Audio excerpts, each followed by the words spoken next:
Karir legendaris UFC Dustin Poirier adalah bukti dari ketangguhan, kegigihan, dan tekad yang tak tergoyahkan. Selama 16 tahun bersama UFC dan WEC, petarung asli Louisiana ini berevolusi dari calon petarung di featherweight menjadi salah satu pesaing lightweight. Poirier juga telah menghabiskan waktu pertarungannya dengan melawan para petarung elit divisi seperti Khabib Nurmagomedov, Conor McGregor, bahkan yang terakhir dengan Islam Makhachev. The Diamond cukup diakui sebagai petarung yang tidak mudah menyerah menghadapi tantangannya, dan semua karirnya akan berakhir beberapa bulan ke depan. The Diamond telah mengonfirmasi pertarungan terakhirnya dan telah mendapatkan siapa sebagai lawan terakhirnya tersebut.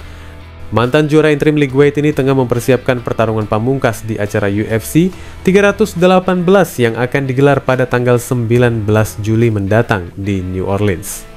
Pesaing elit kelas ringan 36 tahun ini akan menghadapi rival lamanya Max Holloway dalam pertarungan selama 5 ronde untuk memperebutkan gelar BMF. Kepastian ini langsung dijelaskan sang petarung di acara The Pat McAfee Show dengan mengatakan, "Aku akan meletakkan sarung tinjuku di Louisiana, tempat semuanya berawal bagiku. Seluruh perjalanan dimulai di sana, dan aku merasa terhormat karena UFC berada di halaman yang sama. Negara bagian Louisiana berada di halaman yang sama untuk mewujudkan semua ini," katanya menjelaskan potensi pertarungan penutupnya di promosi Dana White. Pertarungannya melawan Max Holloway ini juga memiliki sejarah yang mendalam. Trilogi di antara mereka berlangsung selama 13 tahun, dimulai dari kemenangan submission ronde pertama oleh Poirier yang pada saat itu masih cukup muda dalam pertarungan debutnya di UFC 143 pada tahun 2012. Kemudian pertarungan ulang mereka pun digelar pada tahun 2019 yang diwarnai pertarungan berdarah untuk sabuk kelas ringan sementara. Dari pertarungan ini, Poirier semakin mengukuhkan dirinya sebagai petarung pound for pound dunia. Sekarang waktunya bagi Holloway yang baru saja kehilangan kesempatannya untuk gelar featherweight dari tangan Topuria, selain membalas 2 kekalahan sebelumnya, juga mempertahankan gelar BMF. Keputusan Poirier untuk pensiun bermula dari campuran antara pemenuhan kebutuhan pribadi dan pemeliharaan fisik. Meskipun mengakui bahwa ia masih bisa bersaing di level tertinggi, akan tetapi motivasinya untuk terus maju mulai memudar. "Saya selalu bertarung untuk menjadi juara, jadi jika bukan untuk gelar, maka sudah waktunya untuk pergi. Saya pikir itu adalah keputusan yang bertanggung jawab dan rasa hormat terhadap olahraga ini," kata Poirier kepada Mike Bohn dari MMA Junkie dalam sebuah wawancara sebelum pengumuman pertarungan tersebut dibuat.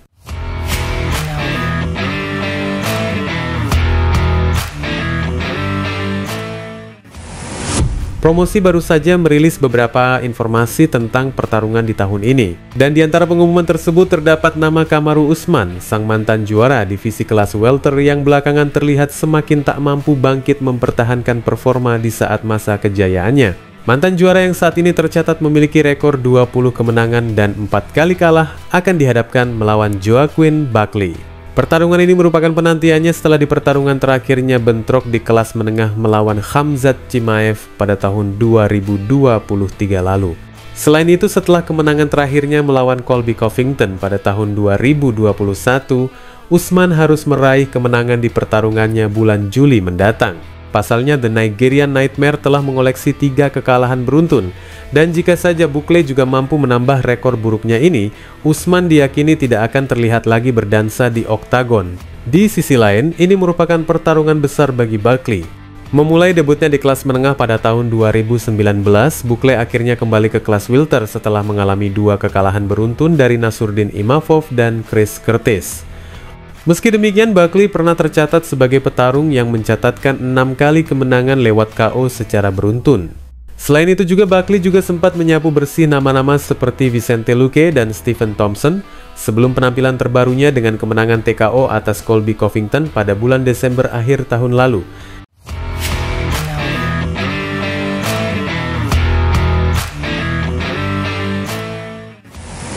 Ikram Aliskerov, sebelumnya pesaing divisi kelas menengah ini, akan diorbitkan Dana White sebagai bintang di kelasnya setelah pada saat itu hanya memiliki satu-satunya kekalahan dari Khamzat Chimaev. Namun di saat pertarungannya melawan mantan juara Robert Whittaker yang digelar bulan Juni tahun lalu, Aliskerov akhirnya menambah rekor kekalahannya.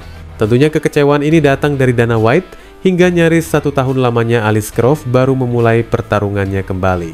Kedatangannya kembali itu hadir di acara UFC Kansas City yang digelar hari ini melawan Andre Muniz. Pesaing Dagestan 32 tahun ini sukses mengakhiri lawannya dengan 1 kemenangan TKO tepat di menit keempat ronde pertama. Dengan tangan kiri yang berujung pada knockdown dan penyelesaian melalui ground and pound, Alice Croft bisa saja kembali menaikkan ratingnya di kelas menengah yang mungkin akan menempati peringkat 15 besar.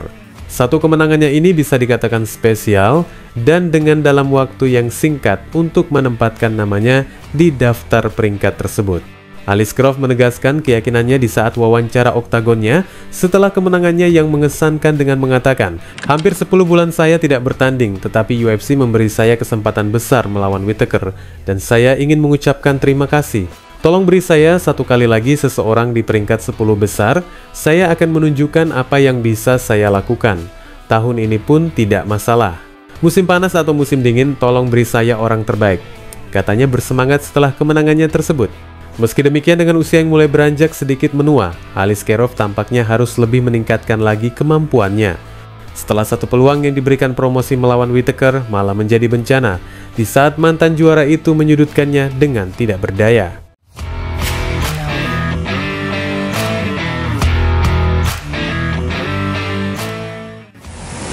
Mengalami rekor kekalahan yang lumayan menumpuk, rasanya Smith layak mendapatkan 1 peringatan terakhir bahwa pertarungan di oktagon ini benar-benar keras kawan. Anthony Smith memasuki acara co-main event UFC Kansas City yang merupakan laga ini adalah pertarungan terakhirnya di sepanjang karir MMA-nya selama 17 tahun. Meski demikian, Smith sudah pasti mengharapkan hasil yang mengesankan bagi dirinya, akan tetapi kejadiannya malah terbalik. The Lionheart dihajar Zhang Mingyang hingga berdarah-darah. Zhang selama ini memang dipandang sebagai pesaing kelas berat ringan yang lagi naik daun. Dengan 1 serangan sikunya, Zhang sudah berhasil melukai Smith di ronde pertama. Kemudian Zhang sukses mengakhirinya dengan pukulan ground and pound di saat darah Smith telah membasahi kanvas. Wasit Jason Herzog sebenarnya memberi Smith banyak waktu untuk upaya pemulihan. Namun serangan Zhang semakin membabi buta tak tertahankan, hingga akhirnya karir Smith berakhir di menit keempat ronde pertama. Yah, secara biologis Anthony Smith sudah di angka 36 tahun. Jadi hari ini adalah hari yang terbaik baginya untuk belajar bagaimana membereskan ruang tamu di rumahnya.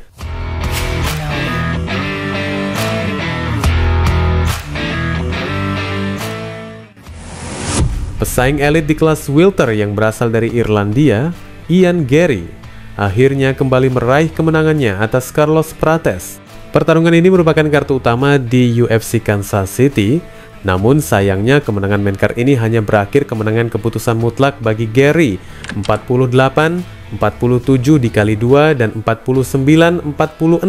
Garry yang saat ini menduduki peringkat ke-7 di divisinya telah absen sejak dia menjadi salah satu petarung utama di UFC 310 yang digelar pada bulan Desember tahun lalu.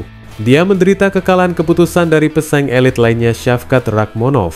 Menghadapi Prates, untungnya Garry berhasil membayar kekalahan sebelumnya dengan berhasil menghentikan lajunya irama permainan Prates selama 5 ronde. Meski demikian, Garry tampak kelelahan melayani permainan lawannya dengan beberapa kali mengalami kegagalan dari upaya takedown yang dilakukannya. Selain itu, Garry juga sempat mengalami luka di hidungnya yang terlihat semakin parah. Situasi ini sempat membuat Garry hanya meringkuk di pagar oktagon. Sayangnya Prates belum mencukupi kemampuan untuk memanfaatkan penurunan lawannya. Meski meraih kemenangan angka dengan susah payah, Garry tanpa sungkan langsung memboking kesempatannya untuk pertarungan gelar yang berikutnya. Dengan mengungkapkan bahwa dia adalah petarungan cadangan resmi untuk pertarungan utama perebutan gelar di UFC 315 yang dilangsungkan pada bulan depan antara Belal Muhammad versus Jack Della Maddalena. Wassalamualaikum warahmatullahi wabarakatuh.